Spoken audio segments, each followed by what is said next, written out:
Hey there, friends. Ken here, your Thrifty Apprentice. Happy Wednesday, everyone. And in today's video, we are diving deep into a brush type that often gets overlooked, especially by those just getting started in watercolor, the golden Taklon brush. Now, I know there is a lot of hype around natural hair brushes like sable or squirrels or camel, and they're fantastic in their own way. But golden Taklon might just surprise you. So what exactly is golden Taklon? Well, it's a synthetic fiber, typically nylon, which I'm sure you have seen in the white version before, that has been dyed a warm golden color, giving it that distinctive look. But don't let the word synthetic fool you.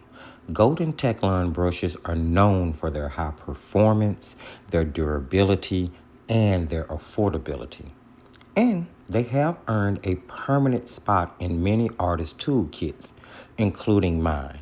So we are going to jump into a creation demo where I will use golden Taklon brushes from start to finish so that you can see their performance as I lay out 5 distinct advantages to using these wonderful tools.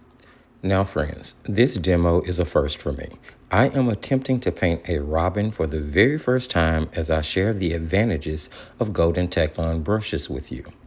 This information I am presenting will hopefully help make your painting journey both easier and more enjoyable. I should also note that there is a traceable for this creation over on Patreon in the Creation Station level, just in case you want to give this a try. As the demo progresses, I should state that the narration will be more about the brushes than a step-by-step walkthrough of the actual painting.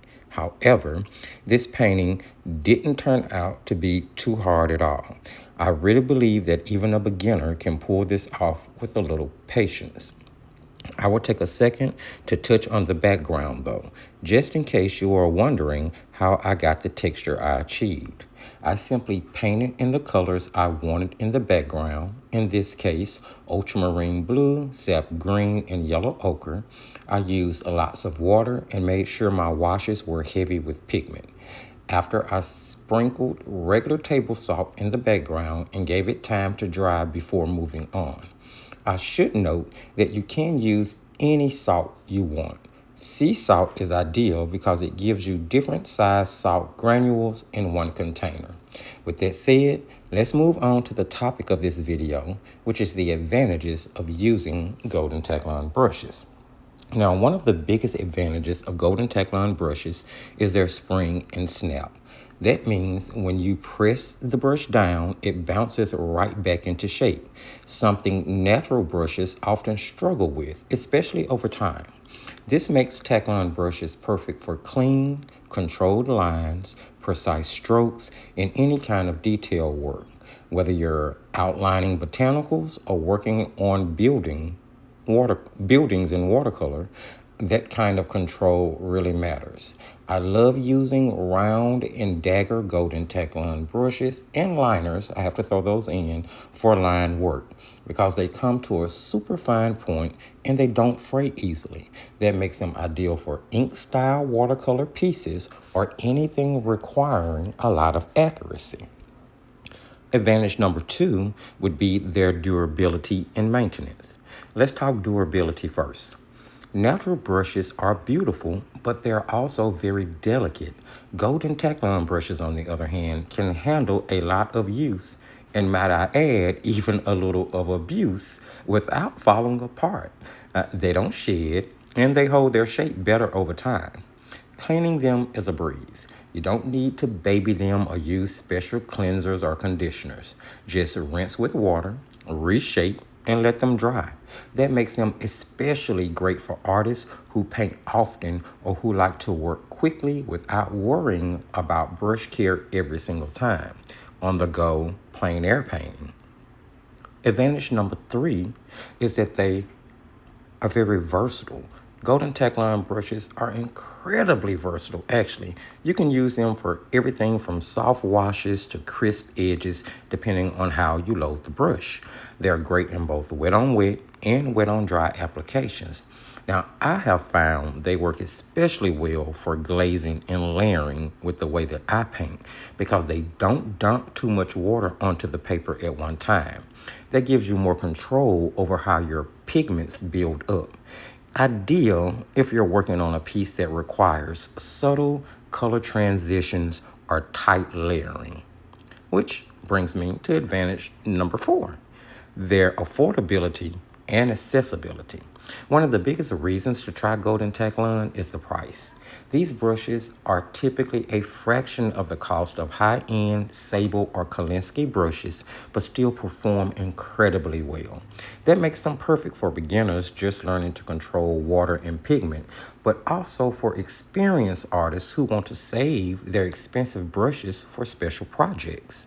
They're also great as backup brushes or travel brushes. You can toss them in your bag without worrying about ruining a $40 brush, and they'll still perform beautifully when you're painting on the go.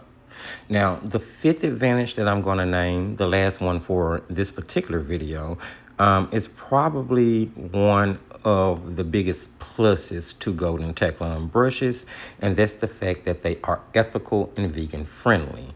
They are completely cruelty free.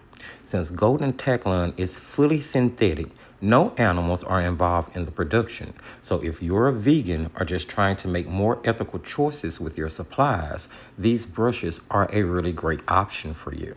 So let me wrap this up. If you're looking for a brush that gives you control, holds its shape, doesn't break the bank, and works well for both fine detail and layering, Golden Taklon might just be your new favorite tool.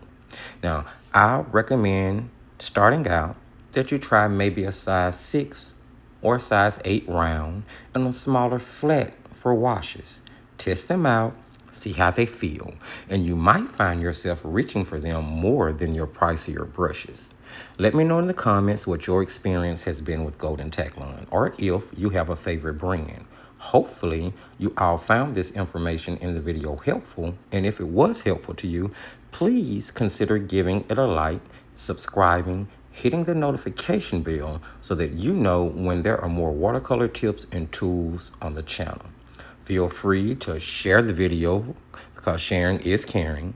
And you can also check the video description for all of the relevant links. Now, I will be sure to link a few of my recommendations for good affordable brushes, both nylon and non-nylon, but all synthetic and all reasonable.